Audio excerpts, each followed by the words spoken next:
crianças, a paz do Senhor, tudo bem com vocês? Bom, antes de mais nada eu gostaria de dizer que eu tô com muita saudade. Para quem não me conhece, eu sou a Lilian.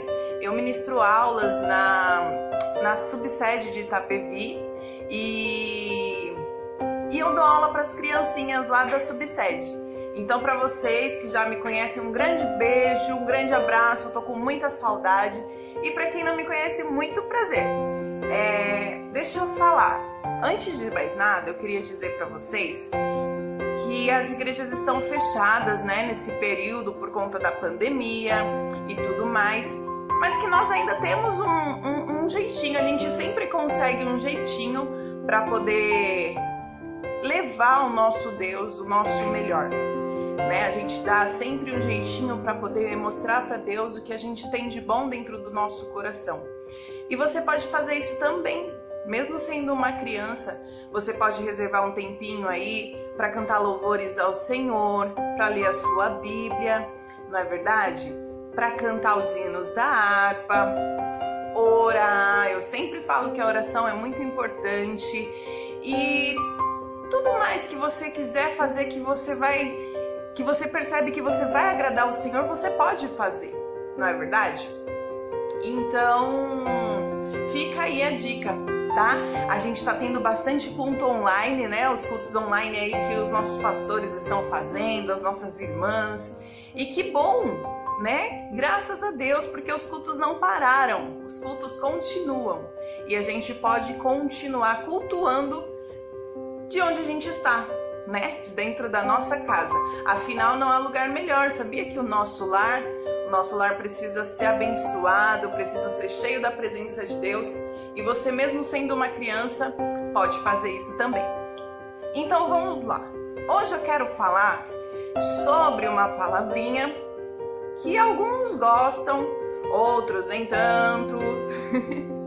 Alguns têm facilidade para lidar com ela, alguns não.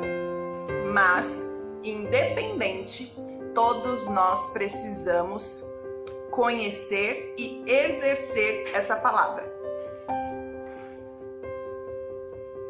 Todo mundo conseguindo ver? Vamos ler juntos? Quem sabe ler, já conseguiu ler, né? E quem não sabe, eu vou ajudar. Vamos lá?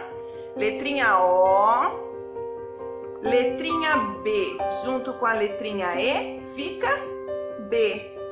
Letrinha D junto com a letrinha I, de. Letrinha E junto com a letrinha N, fica em. C, I, Si. E no final temos a letrinha A. Tudo junto fica obediência. Bom, alguns de vocês sabem muito bem o que significa essa palavra. Aliás, alguns não, todos. Você já ouviu essa palavra? Eu tenho certeza disso. Quer ver só como você já ouviu? Por exemplo, se você não ouviu a palavra nessa conjugação, você já ouviu em outra. O seu pai te diz assim, ou a sua mãe. Desculpa, gente. O seu pai ou a sua mãe te diz assim, filho, desce agora desse sofá, porque você vai cair se você continuar pulando aí em cima. Mas a brincadeira tá tão legal, tá tudo tão divertido que eu vou continuar pulando. É isso aí, eu não vou obedecer o meu pai, eu não vou obedecer a minha mãe, a brincadeira é mais legal. Se eu parar, eu não vou me divertir mais, então, nada de obediência. E aí o que acontece? Você cai. Exatamente o que o seu pai ou sua mãe disse que ia acontecer com você. Você caiu. E aí? Aí é a hora de escutar essa palavrinha. Quem nunca escutou isso? Bem feito! Se você tivesse me obedecido, isso não teria acontecido. A mesma coisa quando o papai e a mamãe falam, coloca o chinelo no pé, põe um sapato, você vai ficar doente, você vai ficar gripado. E aí passa uma semana,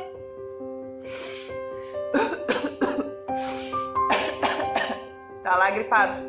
Aí tem que tomar aquele remédio ruim, amargo, que dói tudo para descer pela garganta. Exatamente, tem que tomar. Por quê? Porque não obedeceu. E aí o pai vai lá, dá o remédio na sua boca e fala: bem feito, se você tivesse colocado o chinelo, você não tava gripado, mas não me obedece. É bem assim que acontece, não é verdade? Sabia que todas as pessoas precisam obedecer a alguém? É verdade. Até nós que já somos adultos. Não fique aí pensando que obediência é uma coisa que criança precisa fazer, não. Porque não é. Os adultos também precisam obedecer. Nós sempre temos alguém para obedecer.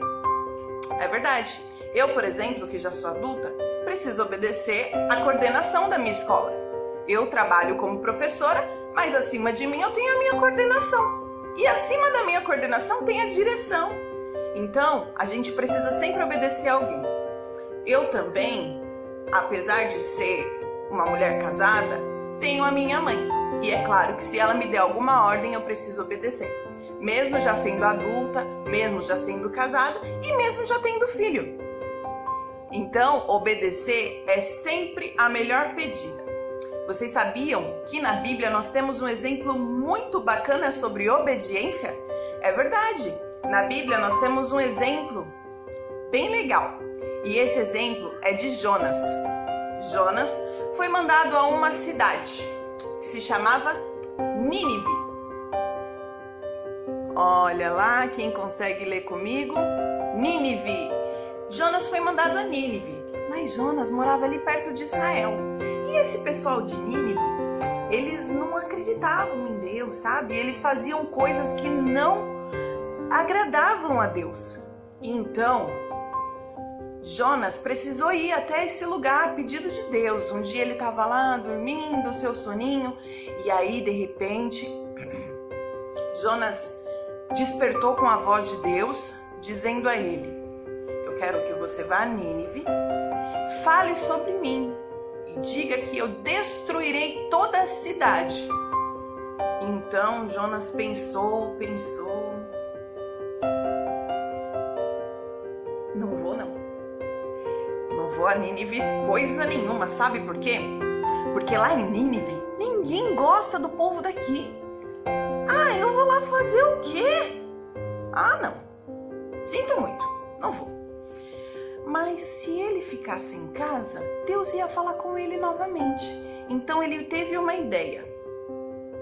Já sei. Ao invés de ir a Nínive, eu vou pegar um barco e vou me esconder.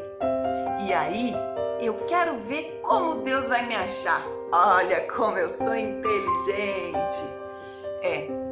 Mas Jonas, ele se escondeu dentro do barco. Só que não adiantou muita coisa não. Porque na minha Bíblia está escrito assim, que se a gente for até as profundezas ou até o mais alto, Deus consegue encontrar a gente. E assim foi com Jonas. Jonas, ele se escondeu dentro de um barco, mas não conseguiu se esconder do olhar de Deus. Jonas estava lá, certo de que não precisaria ir a Nínive, certo de que não precisaria falar do amor de Deus àquela cidade. Ele não queria, ele não gostava de ninguém lá. O que ele ia fazer lá, afinal de contas?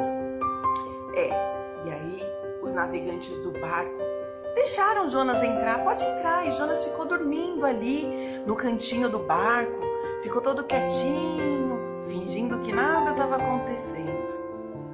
E aí começou uma grande tempestade. Uma grande tempestade cobriu aquele barco. E ali eles estavam, todos com muito medo daquela grande chuva. O barco ia, o barco vinha, e quase virava, e quase afundava. E a tempestade ali, firme e forte. E ali, no meio daquela tempestade, perguntaram a Jonas: Jonas, quem é esse Deus que você serve? Vai orar a ele, pede para ele parar essa tempestade. Essa tempestade toda vai afundar o nosso navio, todos nós vamos morrer, Jonas. Ora a ele. E aí Jonas resolveu confessar que aquela tempestade toda estava acontecendo por causa dele.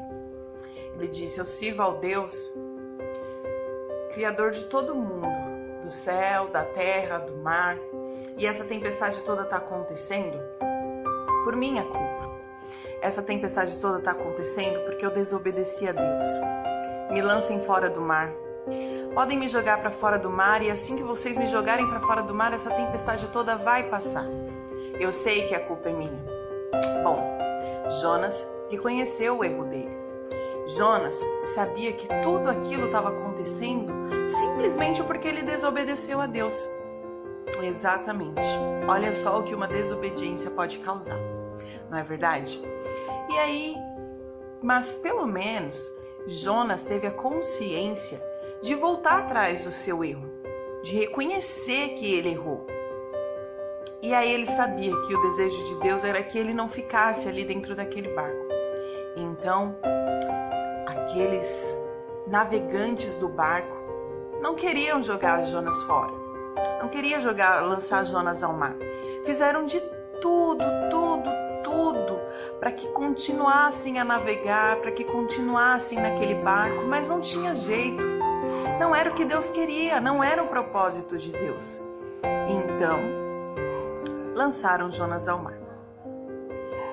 Jonas já estava preparado para morrer afogado, pois naquela tempestade toda e aquele mar revolto, não havia possibilidade de Jonas sobreviver.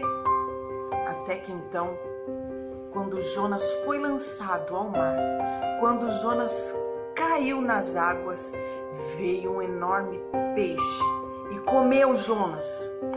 Engoliu Jonas inteirinho. Jonas ficou lá dentro da barriga do peixe. Alguns acham que é uma baleia, outros falam que é um peixe muito grande. Enfim, Jonas ficou ali dentro daquele peixe, da barriga daquele peixe.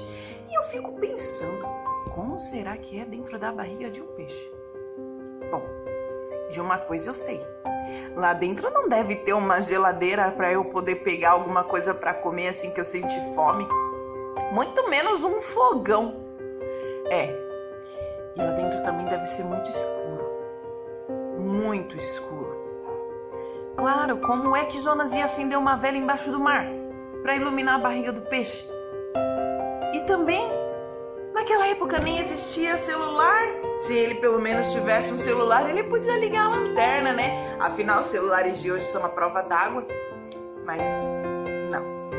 Jonas não tinha um celular para ligar a lanterna, muito menos uma vela para acender. Deveria ser uma escuridão tremenda. E também deveria ser bem frio, né? Ai, sei lá. Não sei. Só sei que eu não queria estar na barriga de um peixe.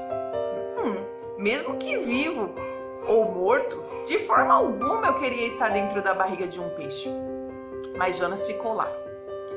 E quando Jonas estava lá dentro, Jonas ficou pensando nas coisas que ele fez, conversou com Deus, aproveitou aquele momento solitário dele para conversar com Deus e disse a Deus assim: Deus, me perdoa, se o Senhor me tirar daqui, de dentro dessa barriga, desse peixe enorme, eu prometo que vou a Nínive e vou falar tudo que o Senhor me mandar. Me tira daqui de dentro, por favor. E aí, chegando numa ilha, numa praia, em algum lugar assim de terra firme, Jonas foi jogado de dentro da barriga da baleia ou do peixe. Jonas foi vomitado ali, né? Jonas saiu pela boca do peixe. E aí Jonas falou com Deus e falou: Deus, o que quer que eu fale, o que quer que eu faça? E Deus novamente falou com ele: vá a Nínive e fale para aquele povo que eu destruirei a cidade se eles continuarem fazendo coisas que não me agradam. E Jonas foi. Jonas foi, caminhou, até chegar a Nínive. Quando chegou em Nínive, ele começou a falar para o povo: olhem, pessoas, aqui vocês precisam parar com isso. Tudo que vocês estão fazendo desagradam a Deus e ele fica muito triste. Então, vocês precisam entender que não é isso que Deus quer. Parem com isso ou Deus vai destruir a cidade. Você acha que o povo ouviu? Não ouviu, não. O povo deu risada dele, falou assim: ah, essa cidade é muito bem protegida, os muros são altos, são largos, foram bem feitos. Não é assim que vão destruir, né? Você acha que alguém vai chegar aqui e destruir assim a nossa cidade de uma hora para outra? Não vai mesmo. Só que eles não sabiam do poder de Deus. E mesmo assim, duvidando da palavra de Jonas, levaram essa mensagem que Jonas levou à cidade ao rei. E aí, o rei falou assim: esse Jonas aí, ele já profetizou sobre algumas outras cidades e tudo que ele disse aconteceu. É melhor a gente obedecer e ficar ileso da ira do Deus de Jonas. Então, o rei fez um decreto na cidade: ninguém mais vai desobedecer. E foi o que aconteceu. Todos obedeceram. Pararam de fazer as coisas que desagradavam a Deus. Pararam de fazer as coisas que eles não queriam, sabe? Que Deus ia ficar triste. E o que o rei mandou, eles fizeram. Até tiraram as vestes deles, bonitas, e colocaram sacos, sabe? Bem ruinzinho, assim, sabe? Aquelas roupinhas feinhas feitas de saco. Colocaram aquelas roupas e continuaram obedecendo a Deus. Mas Jonas não gostou nem um pouquinho disso, sabia? Porque depois que todos fizeram o que o rei mandou, Deus teve misericórdia da cidade, percebeu que eles se arrependeram e viram que estavam fazendo tudo errado. Então Deus teve misericórdia deles e falou: bom, eu não vou mais destruir Nínive, porque eles estão fazendo aquilo que me agrada, então não tem por que eu destruir Nínive. Mas Jonas ficou bravo, viu? Mas queria muito que Nínive fosse destruída. Porque ele não gostava daquele povo, sabe? E ele falou: não, eles têm que morrer mesmo, Deus tem que destruir aquela cidade toda. Além de desobediente, Jonas também era muito egoísta. Mas aí, Deus teve misericórdia da cidade e a cidade continuou do jeito que era. E aí Jonas ficou bravo e irado, sentou ali numa pedra, ele estava com sede, com fome, cansado. Não tinha nem sequer uma sombra para ele descansar. E ele ficou ali, todo bravo. Sentou ali naquela pedra para descansar. De repente, cresceu uma árvore ali, sabe? E começou a fazer sombra para Jonas, e Jonas ficou todo feliz. E Jonas falou: poxa, olha só o que Deus fez para mim, olha só essa árvore. E ficou todo orgulhoso, sabe? E a árvore cresceu e fez sombra para ele. Mas à noite, Deus mandou umas lagartas para comer a árvore todinha. E você acredita que numa noite só as lagartas devoraram a árvore toda? Sim, exatamente. E não tinha mais árvore nenhuma. Não tinha mais sombra para Jonas. Então Jonas ficou bravo de novo. Poxa, por que Deus destruiu a árvore que ele fez para mim? Ele fez a árvore ontem à noite e agora já não tem mais nada. Por que ele fez isso comigo? Poxa vida. E aí, Jonas ouviu a voz de Deus novamente falando com ele. E Deus falou mais ou menos assim: Jonas, por que você se entristeceu com essa árvore que morreu? Por que você ficou triste com essa árvore que nasceu ontem e morreu hoje? E aí, Jonas pensou: poxa, é mesmo, né? Se eu queria salvar essa árvore, por que Deus não poderia salvar Nínive? E Jonas entendeu que o amor de Deus é por todos, todos, por mim, por você e por qualquer outro lugar, qualquer outra cidade, qualquer outro país. Deus é misericordioso para salvar o mundo inteiro. Então, Jonas entendeu que o amor de Deus é uníssimo, que o amor de Deus é único e que é igual para todos nós. E que se Deus pôde salvar Israel ou qualquer outra cidade, que era a cidade onde Jonas habitava, Ele poderia também salvar Nínive, ou qualquer outra pessoa, ou qualquer outro lugar que se arrependesse dos seus pecados e não quisesse pecar mais. É verdade, sabia? Os nossos pecados, eles precisam, antes de mais nada, ser reconhecidos. Não adianta nada você se arrepender de alguma coisa que você não reconheceu. Imagina só que estranho. Você tá aí na sua casa e aí você faz alguma coisa errada. Aí o seu pai te adverte, a sua mãe te adverte, não pode fazer isso, não pode fazer aquilo. Aí você fala, tá bom, eu não vou fazer de novo não. Mas você nem sabe o que você fez de errado. Ou você sabe, mas nem ligou, não reconheceu o seu erro. Isso não é certo. Você precisa reconhecer que você errou. Sabe aquele arrependimento que vem lá do fundo do coração? Sabe aquele arrependimento que brota da alma? Que você fala, poxa, realmente eu errei. Eu preciso consertar o meu erro pedindo desculpas e eu nunca mais vou fazer isso. Sabe aquele arrependimento que vem lá do fundo? Lá do coração? Então, é esse arrependimento que Deus quer de todos nós. É isso aí, gente. Espero que vocês tenham gostado da história. Espero que vocês tenham entendido o que eu quero passar para vocês. E espero que vocês possam absorver essa mensagem, entender o sentido da palavra obediência e obedecer cada vez mais. Obedecer é sempre bom. As pessoas mais velhas sempre têm alguma coisa de muito valor para explicar para vocês, tá bom? Sempre tem alguma coisa boa para ensinar para vocês. E é isso aí, gente. Beijo, tchau, tchau.